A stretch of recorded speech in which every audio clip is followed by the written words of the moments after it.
이게 본격적으로 내년부터는 우리가 전국의 입주 물량을 보잖아요. 계속 줄어듭니다. 공급이 부족한 곳들은 전세 매물이 정말 급감하고 있습니다. 결국에 계속 정체된 상태로 있지 않는다는 거죠. 주거비에 대한 부담이 커질 수 있기 때문에 만약에 저라고 하면요.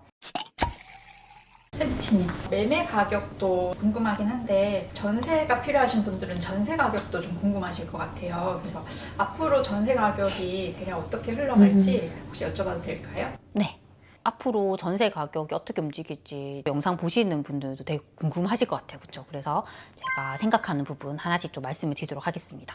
우선은 좀 전반적인 상황을 봤을 때 저는 전세 가격이 지금보다 계속적으로 올라갈 가능성이 많다고 생각합니다. 왜 그런지 좀 말씀드리도록 하겠습니다. 우선 첫 번째는요. 지금 공급이 전반적으로 줄어드는 곳들이 많아요. 공급이 줄어들면 전세 매물도 같이 줄어들게 됩니다.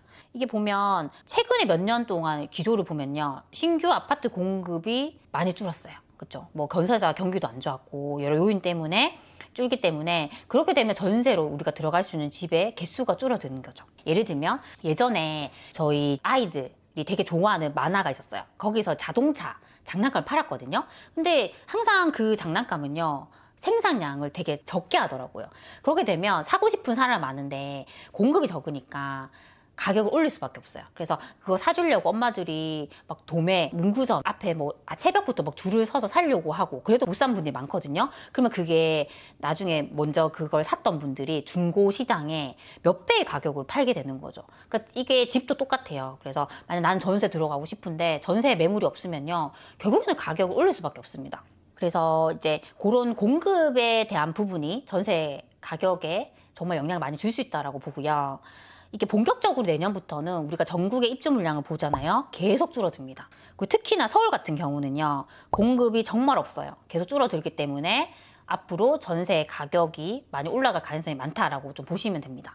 그런데 지금 광명이나 일부 지역들을 보면 전세가가 오르거나 하지 않고 그대로 유지되거나 출렁이는 곳들도 있을 수도 있다고 생각해요. 맞아요. 저 PD님 말씀이 맞고요. 근데 그거는 지역별로 보셔야 돼요. 아까 제가 보여드린 지표 같은 경우는 전국적으로 봤을 때 공급이 줄어드는 지역들이 많다는 거고요. 그래도 일부 지역들 같은 경우는 뭐 단기적으로 뭐 한 해 정도 물량이 많다거나 아니면 그동안 좀 누적된 물량이 많은 곳들이 있어요. 그런 곳들은 아직까지 전세 가격이 회복이 안 되는 상황이 될 수 있습니다. 그렇죠? 그래서 그런 곳들은 일시적으로 전세 가격이 이렇게 낮아질 수 있지만 향후에 이제 공급이 없다라고 했을 때는 그 가격에서 더 떨어지긴 어려워요. 그렇죠? 그래서 광명 같은 경우는 올해까지 입주 물량이 최대로 많거든요. 그 올해 입주한 단지들이 많기 때문에 전세가가 출렁일 수 있는 거죠. 근데 올해가 지나면 공급이 줄어들기 때문에 그런 곳들은 내년부터는 또 전세가가 올라갈 가능성이 많아요. 그렇죠? 그래서 그거는 도시마다 지금 현재 좀 입주 물량 같은 것들을 잘 보시면서 좀 판단하시면 좋을 것 같습니다. 두 번째는요. 이 매매에 대한 관망세가 지금 좀 많잖아요. 그렇게 되면 집을 사는 수요보다는 임대로 들어가려고 하는 수요가 많아지면서 전세 가격을 올릴 수 있습니다. 근데 이게 집을 살려고 하는 사람들이요. 지금 현재 상황에서 보면 금리가 아직 본격적으로 내려가고 있지 않은 상황이고요. 그리고 경기에 대한 부분이 조금 불확실하고 지금 뭐 아직 조기 대선에 대한 부분도 있고 여러 가지 요인이 좀 있잖아요. 그러면 집을 사기보다 이번에는 내가 전세 들어가고 나중에 집을 사야지. 그렇게 생각하는 분이 분명히 있을 수 있습니다. 그 최근의 기조를 보면요. 이제 서울 같은 경우에 토지거래 허가 구역을 해제를 했다가 한 달 만에 묶어버렸습니다.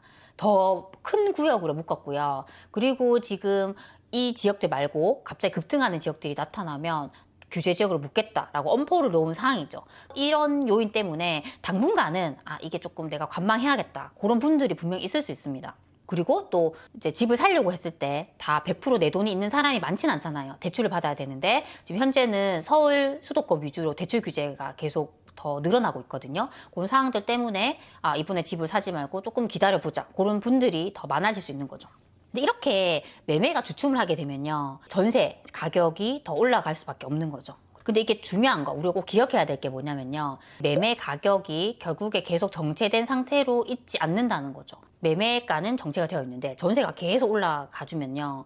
나중에 사람들 이런 생각을 하게 됩니다. 올라온 전세가에 내가 돈 조금만 더 보태면 집 사겠구나. 나 집 사자.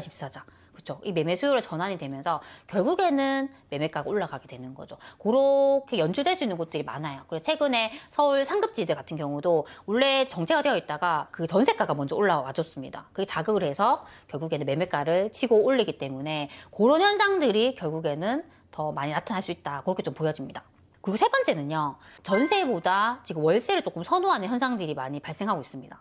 특히 우리가 집주인들 같은 경우에 보면 내가 아파트를 샀는데 이게 집까지 팍팍 올라와 주면 좋은데 최근에 정체가 된다거나 하락을 한다거나 그런 요인이 좀 많았거든요.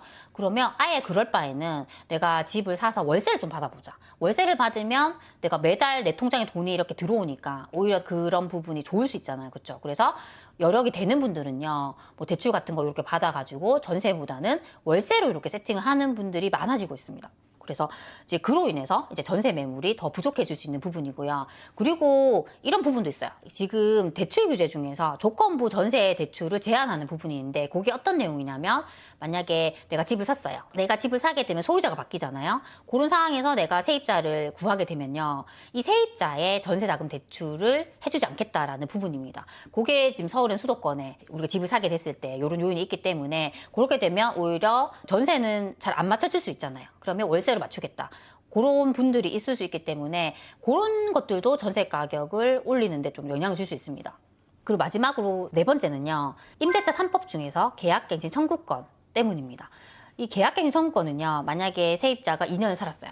갱신 요구를 하면요. 플러스 2년이 더해져서 4년을 살 수 있게 되는 거거든요. 그럼 그 사이에 집주인은요. 갱신 계약을 할 때 기존의 보증금에서 5%만 올릴 수 있어요. 그러면 전세 시세는 더 올라갈 수 있지만 올릴 수 있는 폭이 한정이 되다 보니까 나중에 이제 갱신 계약까지 다 끝났던 시점이 되면요. 그동안 못 올렸던 부분에 대해서 더 많이 올리려고 할 수 있습니다. 그렇게 되면 전세 가격이 더 올라갈 수 있죠. 실제로 이제 그런 일들이 계속 발생하고 있거든요. 특히나 또 공급이 적은 지역들은 안 그래도 전세 매물이 부족한데 이런 요인도 같이 이렇게 가세를 하게 되면 전세 가격을 더 많이 끌어올릴 수 있습니다.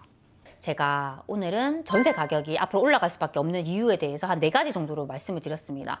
제가 봤을 때는요, 여기서 전세 가격이 내려가긴 어렵고요. 지금 비단 뭐 서울 수도권뿐만 아니라 지방 강제시 같은 곳들도 보면요, 공급이 부족한 곳들은 전세 매물이 정말 급감하고 있습니다. 그렇게 되면서 전세 가격이 올라가고 있습니다. 그래서 만약에 나는 전세를 계속 살아야 된다는 분들은요, 이런 것들이 좋을 수는 없는 거죠. 그렇죠? 계속 전세 가격이 올라가면서 주거비에 대한 부담이 커질 수 있기 때문에 만약에 저라고 하면요, 오히려 집을 사는 걸로 좀 방향을 바꿀 수 있을 것 같습니다. 그래서 전세 가격은 향후 올라갈 가능성이 많으니까 이런 걱정에서 좀 벗어나려고 하면 집 매매가는 좀 정체가 되는 곳들이 많잖아요. 그래서 내가 어떻게든 집을 조금 마련하는 방향으로 또 가시는 것도 충분히 고려할 수 있을 것 같습니다. 네, 오늘도 제 영상을 이렇게 봐주셔서 너무 감사드립니다. 그럼 우리 다음 시간에 만나요. 안녕.